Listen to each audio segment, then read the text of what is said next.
Lesson 7 dari buku The Master Key System. Di lesson 7 ini temanya adalah menggunakan kekuatan Maha Kuasa. Sepanjang zaman, manusia telah mempercayai suatu kekuatan yang tak terlihat. Melalui kekuatan ini dan oleh kekuatan ini, semua benda telah diciptakan dan terus-menerus sedang diciptakan kembali. Kita dapat melambangkan kekuatan ini dan menyebutnya Tuhan, atau kita dapat menganggapnya sebagai esensi atau spirit yang menyelimuti segala sesuatu, tetapi efeknya tetap sama. Sejauh hubungannya dengan individu, apa yang bersifat objektif, fisik, dan terlihat disebut personal. Semua itu dapat dikenali melalui indera. Ia sendiri dari tubuh, otak, dan indera. Sedangkan yang subjektif adalah yang spiritual, tidak tampak, dan impersonal.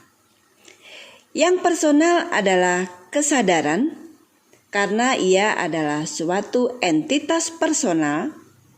Sedangkan yang impersonal, yang sama jenis dan kualitasnya seperti semua ciptaan lainnya, tidak menyadari akan dirinya sendiri sehingga disebut bawah sadar. Yang personal atau sadar memiliki kekuatan, kemauan, dan pilihan. Karena itu ia dapat menjalankan pembedaan di dalam memilih metode-metode yang menghasilkan solusi atas masalah. Yang impersonal atau spiritual merupakan bagian dari atau bersatu dengan sumber dan asal mula dari semua kekuatan. Ia tidak bisa melakukan pemilihan, namun ia memiliki sumber tak terhingga yang berada di bawah kendalinya. Ia dapat dan benar-benar memberikan hasil melalui metode-metode yang tidak bisa dipahami oleh pikiran manusia atau individu. Karena itu, Anda akan melihat bahwa menjadi pilihan Anda untuk bergantung pada kemauan manusia dengan segala keterbatasan dan kesalahpahaman. Namun, Anda dapat menggunakan potensi dari yang tak terhingga dengan cara menggunakan pikiran bawah sadar. Maka inilah penjelasan ilmiah tentang kekuatan luar biasa yang telah ditempatkan di bawah kendali Anda. Jika saja Anda memahami, menghargai, dan mengenalinya. Satu metode tentang penggunaan secara sadar kekuatan Maha Kuasa ini akan dijelaskan dalam lesson yang ke-7 ini. Saya merasa terhormat untuk menyampaikannya di sini. Oke, nanti saya akan bacakan juga bahwa di lesson ke-7 ini ada 31 poin pembelajaran yang akan kita pelajari bersama-sama.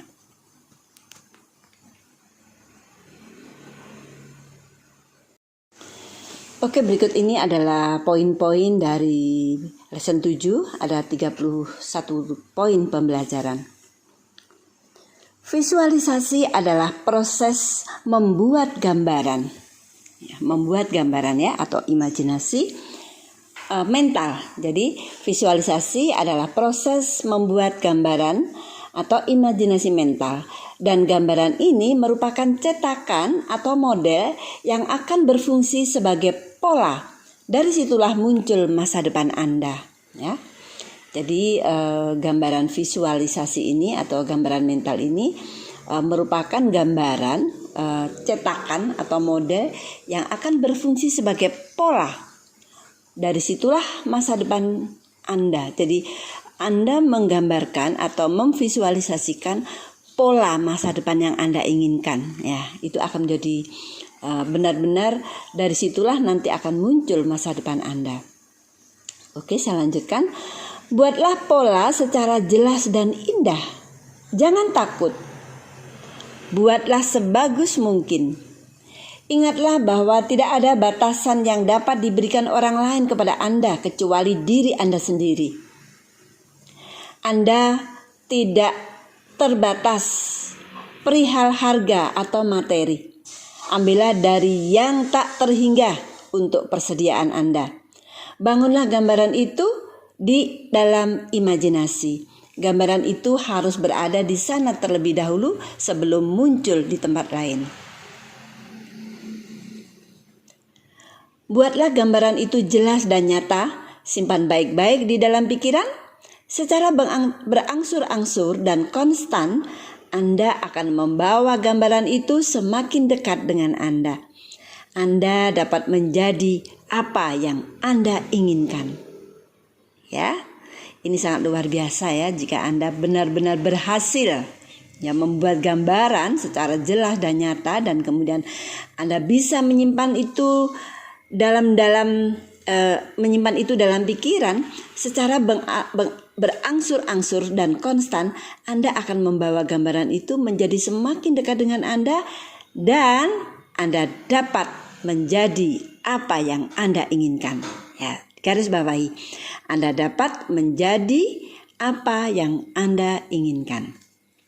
Oke, saya lanjutkan. Ini adalah fakta psikologis lain yang sudah dikenal luas. Tetapi sayangnya, membacanya saja tidak akan memberikan hasil yang telah ada di pikiran Anda. Ya, jadi membacanya saja tidak akan memberikan hasil yang telah ada di pikiran Anda. Membacanya saja bahkan tidak bisa membantu Anda untuk membentuk bayangan mental, apalagi membuatnya terwujud. Nah, gitu ya. Jadi bukan membaca ya, tetapi di sini memang benar-benar membawa gambar itu secara nyata dan jelas. Nah, membacanya saja bahkan tidak bisa membantu Anda membentuk bayangan mental, apalagi membuatnya terwujud. Dibutuhkan kerja keras mental, usaha yang sangat keras, sehingga hanya segelintir orang yang mau melakukannya. Langkah pertama adalah idealisasi. Ini pun langkah yang sangat penting karena merupakan rencana yang menjadi dasar Anda membangun. Rencana itu harus solid dan permanen.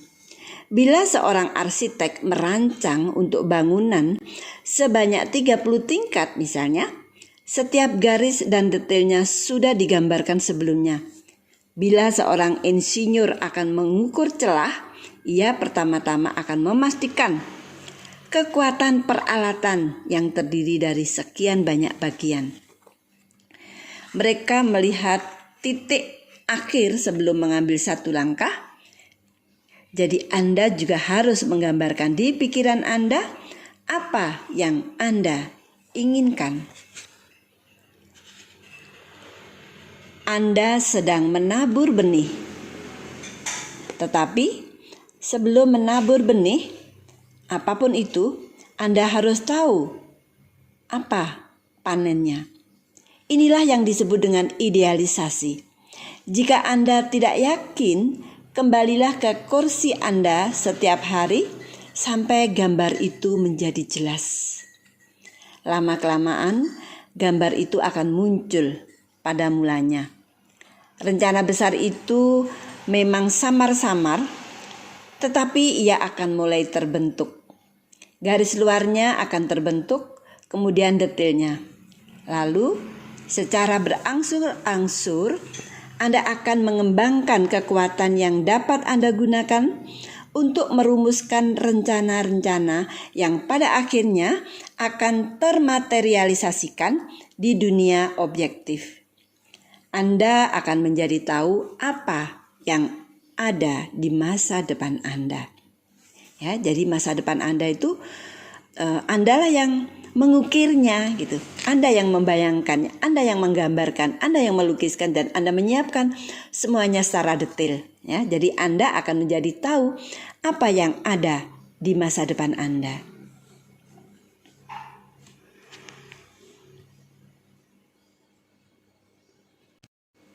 Setelah itu berlangsung proses visualisasi, Anda harus melihat gambar itu dengan lengkap dan semakin lengkap. Petakan detailnya, dan ketika detailnya itu mulai muncul, cara dan sarana untuk mewujudkannya pun akan berkembang. Satu hal akan mengarah pada hal lain. Pikiran akan mengantar pada tindakan.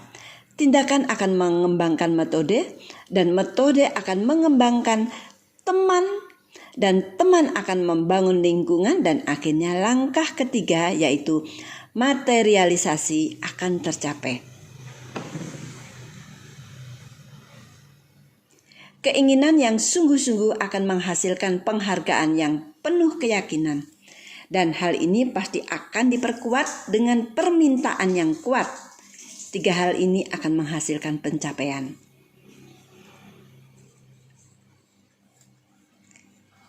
Kita semua mengetahui bahwa semesta pasti telah dirancang untuk berbentuk sebelum hal itu menjadi fakta materi. Dan jika kita mau mengikuti alur arsitek agung dari semesta ini, kita akan mendapati pikiran-pikiran itu mengambil bentuk, sebagaimana semesta mengambil bentuk konkretnya. Pikiran yang sama inilah yang beroperasi melalui individu. Tidak ada bedanya di dalam jenis atau kualitasnya.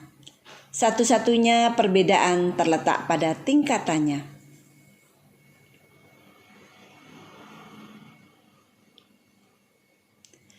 Seorang arsitek memvisualisasikan bangunannya, ia membayangkan bentuknya sebagaimana yang diharapkannya. Pikirannya menjadi cetakan yang mudah dibentuk.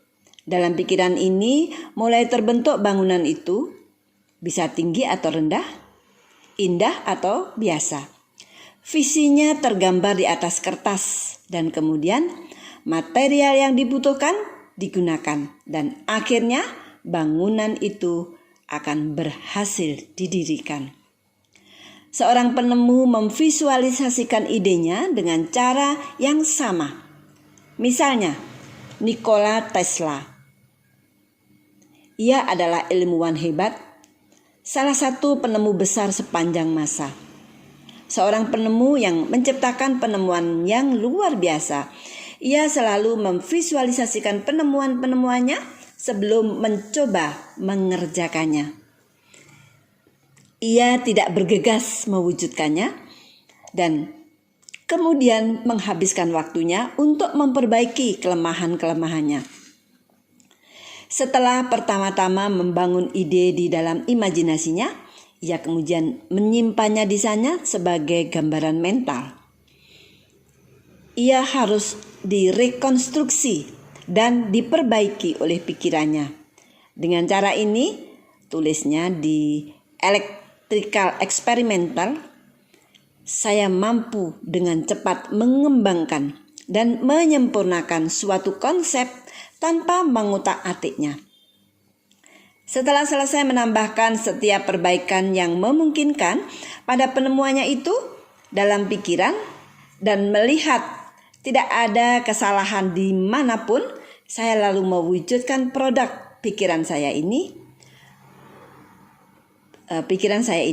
Proses itu hampir selalu bekerja seperti yang telah saya pikirkan.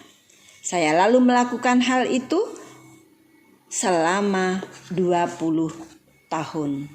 Jika Anda secara sadar bisa mengikuti pengarahan ini, Anda akan mengembangkan keyakinan. Jenis keyakinan yang merupakan substansi dari hal-hal yang diharapkan. Bukti dari hal-hal yang belum pernah terlihat. Anda akan mengembangkan keyakinan yang mengantar pada kesabaran dan keberanian.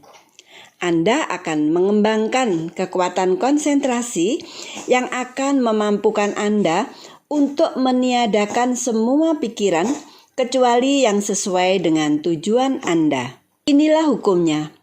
Pikiran akan mewujud menjadi bentuk dan hanya orang yang mengetahui cara untuk menjadi pemikir agung dari pikiran-pikirannya sendiri sajalah yang akan dapat menyandang tampuk master dan berbicara dengan otoritas. Kejelasan dan ketepatan diperoleh hanya dengan memiliki gambaran di pikiran yang terus diulang. Setiap tindakan yang diulang membuat gambaran itu semakin jelas dan akurat dibandingkan dengan sebelumnya. Dan perwujudannya akan sesuai dengan kejelasan dan ketepatan gambaran ini. Anda harus terlebih dahulu membangunnya dengan kokoh dan aman di dunia mental Anda, dunia di dalam diri, sebelum ia bisa mengambil bentuk di dunia luar diri. Dan Anda tidak dapat membangun apapun yang bernilai, bahkan di dunia mental, kecuali Anda memiliki materi yang tepat. Bila Anda memiliki materialnya, Anda dapat membangun apapun yang Anda inginkan.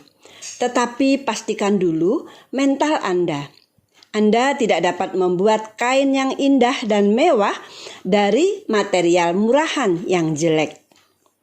Material ini akan diproduksi oleh berjuta-juta pekerja mental yang diam dan dibuat menjadi bentuk gambaran yang Anda miliki di pikiran Anda.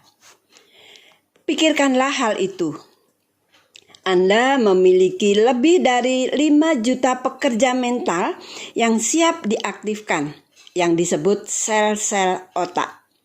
Selain itu, ada tenaga cadangan lain yang setidaknya berjumlah sama, yang siap dipekerjakan bila ada kebutuhan apapun. Maka itulah kekuatan Anda untuk berpikir. Itu hampir tidak terbatas. Saya ulang ya, maka itulah kekuatan Anda untuk berpikir itu hampir tidak terbatas. Artinya, kekuatan Anda untuk menciptakan jenis material yang diperlukan untuk membangun bagi diri Anda sendiri segala jenis lingkungan yang Anda inginkan itu praktis, tak terbatas. Selain itu, jutaan pekerja mental ini, Anda mempunyai miliaran pekerja mental di dalam tubuh. Masing-masingnya memiliki intelijensi yang cukup untuk memahami dan bertindak sesuai dengan pesan atau saran apapun yang diberikan. Semua sel ini sibuk mencipta tubuh dan menciptanya kembali. Tetapi selain itu, sel-sel ini pun memiliki aktivitas psikis, di mana mereka dapat menarik substansi yang dibutuhkan untuk menyempurnakan pembangunan. Mereka melakukannya melalui hukum yang sama dan dengan cara yang sama. Seperti halnya setiap bentuk kehidupan menarik material yang dibutuhkan untuk pertumbuhan. Pohon jati, bunga mawar, bunga lili, semuanya membutuhkan material tertentu untuk ekspresinya yang paling sempurna. Dan mereka mengamankannya dengan permintaan yang diam. Hukum tarik-menarik. Inilah cara yang paling pasti bagi Anda untuk mengamankan apa yang Anda butuhkan untuk perkembangan Anda yang paling lengkap. Buatlah gambaran mental. Buatlah gambaran itu dengan jelas, pasti, dan sempurna. Simpan itu baik-baik, dan cara dan sarana pun akan berkembang. Persediaan akan mengikuti permintaan. Anda akan dibimbing untuk melakukan hal yang benar pada waktu yang benar dan dengan cara yang benar. Keinginan yang sungguh-sungguh akan menghasilkan pengharapan yang penuh keyakinan, dan kemudian hal ini pasti akan diperkuat dengan permintaan yang kuat. Saya ulang ya, karena ini penting ya. Cara dan sarana pun akan berkembang. Persediaan akan mengikuti permintaan. Anda akan dibimbing melakukan hal yang benar pada waktu yang benar dan dengan cara yang benar. keinginan yang sungguh-sungguh akan menghasilkan pengharapan yang penuh keyakinan. Dan kemudian hal ini akan diperkuat dengan permintaan yang kuat. 3 hal ini akan menghasilkan pencapaian karena keinginan yang sungguh-sungguh merupakan perasaan. Pengharapan yang penuh keyakinan merupakan pikiran. Dan permintaan yang kuat adalah kemauan. Kita telah melihat bahwa perasaan memberikan vitalitas pada pikiran dan kemauan memegangnya dengan kokoh sampai hukum pertumbuhan membuatnya terwujud. Tidakkah hebat bahwa manusia memiliki kekuatan dahsyat seperti itu di dalam dirinya? Kemampuan transendental yang konsepsinya belum dia miliki. Tidakkah aneh bahwa kita selama ini selalu diajarkan untuk mencari kekuatan dan daya di luar diri? Kita telah diajarkan untuk mencarinya di mana-mana, kecuali di dalam diri. Dan biarpun suatu saat kekuatan ini menjadi nyata di dalam kehidupan kita diberitahu bahwa itu adalah sesuatu yang bersifat supernatural. Nah, jadi ini yang harus digarisbawahi dan harus kalian pahami ya, Anda pahami bahwa sebenarnya manusia itu memiliki, bahwa kita itu sebagai manusia memiliki kekuatan yang maha dahsyat. Dan kekuatan itu ada di dalam dirinya. Ya, jadi sangat luar biasa, tetapi anehnya selama ini kita nggak sadar bahwa kita mempunyai kekuatan itu. Dan selama ini kita diajarkan oleh lingkungan, ya, oleh pendidikan, ya, termasuk oleh orang tua itu mencari daya dan kekuatan itu di luar diri. Kita diajarkan untuk mencari di mana-mana, bahkan di dalam diri kita nggak pernah diajari. Nah, sekarang Anda mulai paham bahwa kekuatan itu berasal dari dalam diri. Nah, kita akan menggali itu semua dan mudah-mudahan ketika Anda sudah menemukan kekuatan itu, Anda bisa menjadi apa yang Anda inginkan. Oke ya, saya lanjutkan. Ada banyak orang yang telah memahami kekuatan dahsyat ini. Nah, ada banyak orang yang telah memahami kekuatan dahsyat ini dan telah mengerahkan usaha yang sungguh-sungguh untuk mewujudkan kesehatan, kekuatan, dan kondisi-kondisi lain. Namun, nampaknya mereka gagal. Mereka kelihatannya tidak dapat membuat hukum ini bekerja. Kesulitan di hampir semua kasus adalah bahwa mereka berurusan dengan hal-hal yang di luar. Mereka menginginkan uang, kekuatan, kesehatan, dan kelimpahan. Tetapi mereka tidak menyadari bahwa semua itu adalah merupakan akibat. Dan hanya bisa terjadi jika sebabnya diketahui. Ya, jadi dalam pembelajaran ini kita akan belajar tentang sebabnya. Jadi bukan akibatnya. Kalau kita sudah tahu dan menemukan kuncinya, yaitu sebabnya itu tadi, maka ya kita akan mendapatkan apa yang kita inginkan. Mereka yang tidak memperhatikan dunia di luar diri hanya akan berjuang dan menemukan kebenaran. Hanya akan mencari kearifan dan mendapati bahwa kearifan ini akan terkuak dan membuka sumber segala kekuatan, bahwa ia akan mewujudkan diri di dalam pikiran dan tujuan yang akan menciptakan kondisi-kondisi eksternal yang diinginkan. Kebenaran ini akan mewujud di dalam tujuan yang mulia dan tindakan yang berani. Ciptakanlah hanya tujuan yang dicita-citakan. Ya, saya ulang ya. Ciptakanlah hanya tujuan yang dicita-citakan.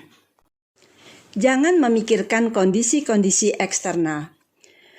Buatlah dunia di dalam diri menjadi indah dan kaya. Maka dunia di luar diri pun akan mengekspresikan dan mewujudkan kondisi yang telah Anda buat di dalam diri. Anda akan menyadari kekuatan Anda untuk menciptakan tujuan, dan tujuan ini akan terproyeksi menjadi akibat. Misalnya ada orang yang dililit utang, misalnya ya, ia akan terus-menerus memikirkan utangnya dan berkonsentrasi ke persoalan itu. Namun, karena pikiran merupakan sebab, nah pasti Anda tahu apa akibatnya. Ia tidak hanya mengikatkan utang itu lebih dekat kepadanya, tetapi sebenarnya ia menciptakan lebih banyak utang lagi. Ya, ngeri kan? Nah, kalau Anda nanti berhasil mempelajari pembelajaran yang dari buku The Master Key System ini, Anda akan mampu mengatasi masalah-masalah Anda. Oke ya, saya lanjutkan. Ia membuat hukum tarik-menarik mulai bekerja. Hasilnya, seperti biasa, tidak terelakkan lagi. Satu kerugian menghasilkan kerugian yang lebih besar. Lalu, prinsip apakah yang benar? Nah, ini yang harus kita mulai perhatikan ya, kita fokuskan. Lalu, prinsip apakah yang benar? Berkonsentrasilah pada hal-hal yang Anda inginkan. Saya ulang, berkonsentrasilah pada hal-hal yang Anda inginkan, bukan pada hal-hal yang tidak Anda inginkan. Pikirkanlah kelimpahan.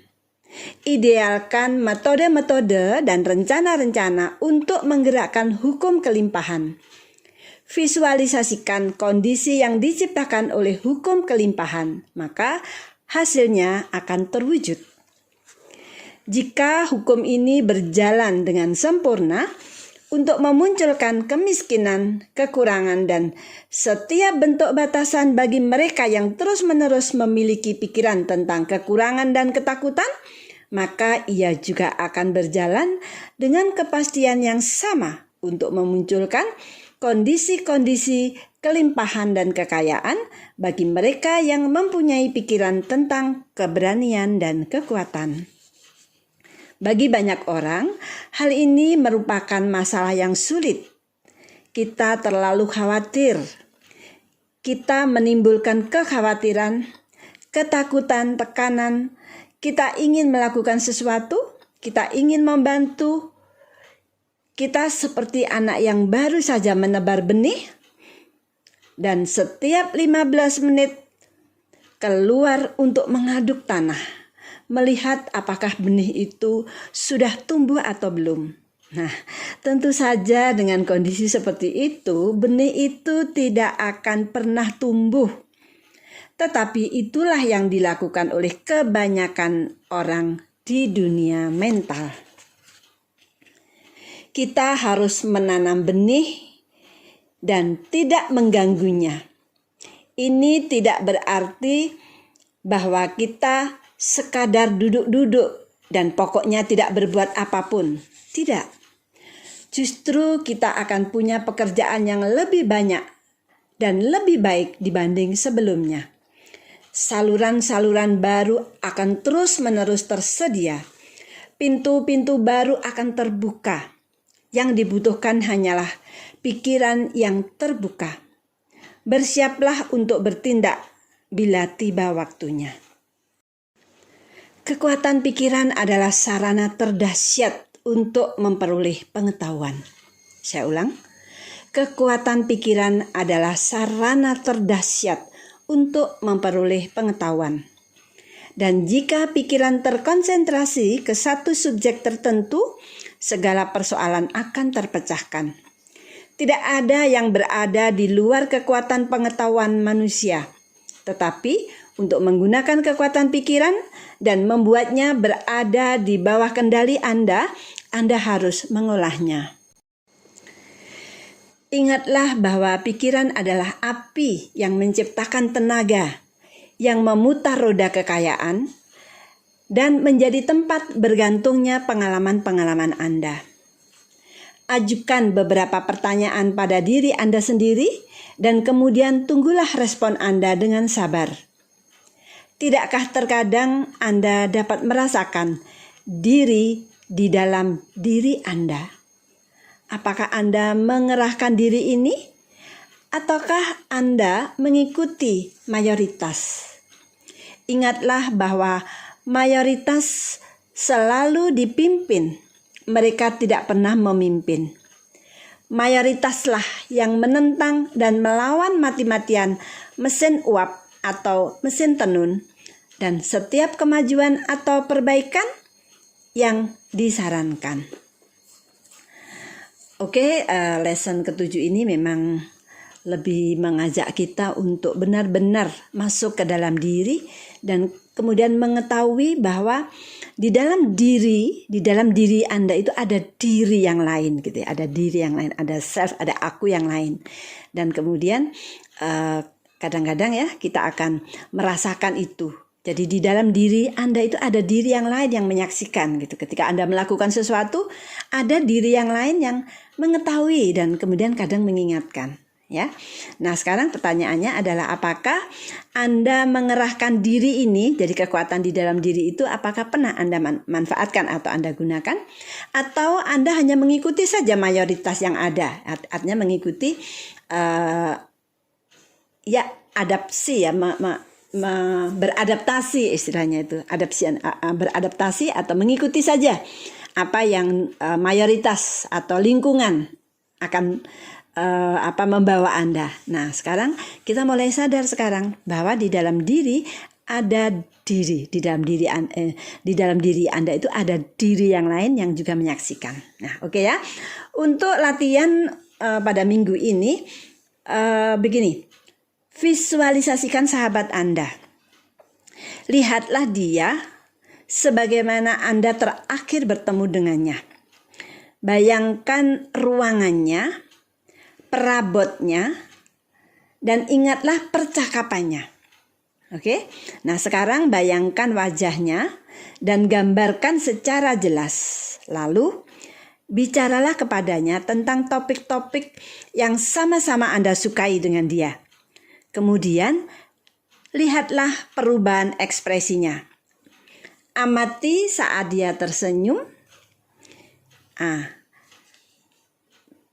Bisakah Anda melakukannya? Oke, baik, Anda pasti bisa. Lalu kemudian bangkitkan minatnya. Ya, jadi itu secara mental ya, jadi tidak ditemui benar-benar, tetapi hanya bertemu saja, membayangkan dia bertemu dengan dia ini secara mental ya. Bayangkan ruangannya, kemudian perabotan rumahnya, kemudian ingatlah percakapannya dengan dia. Nah, kemudian bayangkan wajahnya, gambarkan secara jelas. Lalu bicaralah kepadanya tentang topik-topik yang sama-sama Anda sukai ya dengan teman Anda itu. Dan kemudian secara mental lihatlah perubahan ekspresinya. Amatilah pada saat dia tersenyum. Nah, gitu ya. Nah, Anda pasti bisa melakukan itu dan kemudian bangkitkan minatnya. Nah, ceritakanlah suatu kisah petualangan dan lihatlah matanya yang bersinar-sinar karena perasaan gembiranya. Nah, bisakah Anda melakukan semua ini? Jika bisa, imajinasi Anda itu sebenarnya sudah bagus dan Anda membuat kemajuan yang luar biasa. Oke, untuk quote di lesson 7 ini saya bacakan ya. Pikiran adalah api yang menciptakan tenaga yang memutar roda kekayaan dan menjadi tempat bergantungnya pengalaman-pengalaman Anda. Oke, pemaparan di lesson 7 ini akan saya akhiri dengan tanya jawab sebagai panduan belajar kita. Oke, saya mulai. Apakah visualisasi itu? Visualisasi adalah proses membuat gambaran mental. Kemudian pertanyaan berikutnya, apa hasil dari metode pemikiran ini? Yaitu dengan cara menyimpan gambar atau imajinasi di pikiran, pelan tetapi pasti kita akan dapat membawa hal itu lebih dekat dengan kita dan kita dapat menjadi seperti apa yang kita inginkan. Ya, jadi hasil dari metode pemikiran itu ya, metode visualisasi tadi kita akan menyimpan gambar atau imajinasi pikiran kita, dan pelan namun pasti kita akan dapat membawa hal itu lebih dekat dengan kita, dan kita akan dapat menjadi apa yang kita inginkan. Nah, keren kan? Bayangkan kita akan bisa menjadi seperti apa yang kita inginkan. Nah, kita mau menjadi seperti apa saja sebenarnya bisa, gitu ya, asalkan Anda tahu cara mewujudkannya. Oke, saya lanjut. Apakah idealisasi itu? Ia adalah proses memvisualisasikan atau mengidealisasikan rencana-rencana yang lambat laun akan menjadi termaterialisasi di dunia objektif kita. Oke, lanjut. Mengapa dibutuhkan kejelasan dan ketepatan? Karena melihat menciptakan perasaan, dan perasaan menciptakan keberadaan. Nah, saya ulangi ya. Mengapa dibutuhkan kejelasan dan ketepatan? Karena melihat itu menciptakan perasaan, dan perasaan menciptakan keberadaan. Pada awalnya mental, nah lalu emosional, dan kemudian kemungkinan pencapaian yang tak terbatas. Bagaimana semua itu diperoleh? Setiap tindakan yang diulang membuat gambaran itu lebih akurat daripada sebelumnya. Bagaimana memperoleh material untuk membangun gambaran mental Anda? Yaitu melalui berjuta-juta pekerja mental yang disebut dengan sel-sel otak. Jadi kita bisa memperoleh material itu dan kemudian membangun gambaran mental Anda itu melalui berjuta-juta pekerja mental, dan pekerja mental itu adalah sel-sel di dalam otak kita. Bagaimana caranya mengamankan kondisi-kondisi yang dibutuhkan untuk mematerialisasikan ideal Anda di dunia objektif? Yaitu melalui hukum tarik-menarik. Hukum alam yang melaluinya semua kondisi dan pengalaman dimunculkan. Apa 3 langkah yang dibutuhkan agar hukum tarik-menarik itu berjalan? Yaitu 1. Keinginan yang sungguh-sungguh. Kemudian yang kedua, pengharapan yang penuh dengan keyakinan. Dan yang ketiga adalah permintaan yang kuat. Nah, saya ulang ya. 3 hal yang dibutuhkan agar hukum tarik-menarik itu berjalan adalah keinginan yang sungguh-sungguh, pengharapan yang penuh dengan keyakinan, dan permintaan yang kuat. Mengapa ada banyak orang yang gagal? Nah, ini dia nih ya, mengapa banyak orang yang gagal? Karena mereka hanya berkonsentrasi pada kehilangan, pada penyakit, dan juga bencana. Hukum ini berjalan dengan sempurna. Hal-hal yang mereka takutkan akhirnya terjadi pada mereka. Nah, ini mengerikan ya. Jadi jangan pernah lakukan itu. Karena kalau kita hanya berkonsentrasi pada kehilangan, kepada penyakit, dan juga pada bencana ya, misalnya pandemi COVID-19 ini, nah ternyata hukum itu pun akan berjalan. Ya. Jadi hal-hal yang kita takutkan itu akan terjadi. Ya, makanya hilangkan itu. Oke? Nah, pertanyaan yang terakhir. Kemudian apakah alternatifnya? Alternatifnya adalah berkonsentrasilah pada tujuan yang ingin Anda wujudkan di dalam kehidupan Anda. Saya ulangi, alternatif untuk menghindari hal-hal yang tidak kita inginkan terjadi adalah berkonsentrasilah pada tujuan yang ingin Anda wujudkan dalam kehidupan Anda. Oke, ini yang terakhir ya dari lesson 7. Nanti kita lanjutkan ke lesson berikutnya di video yang lain. Oke.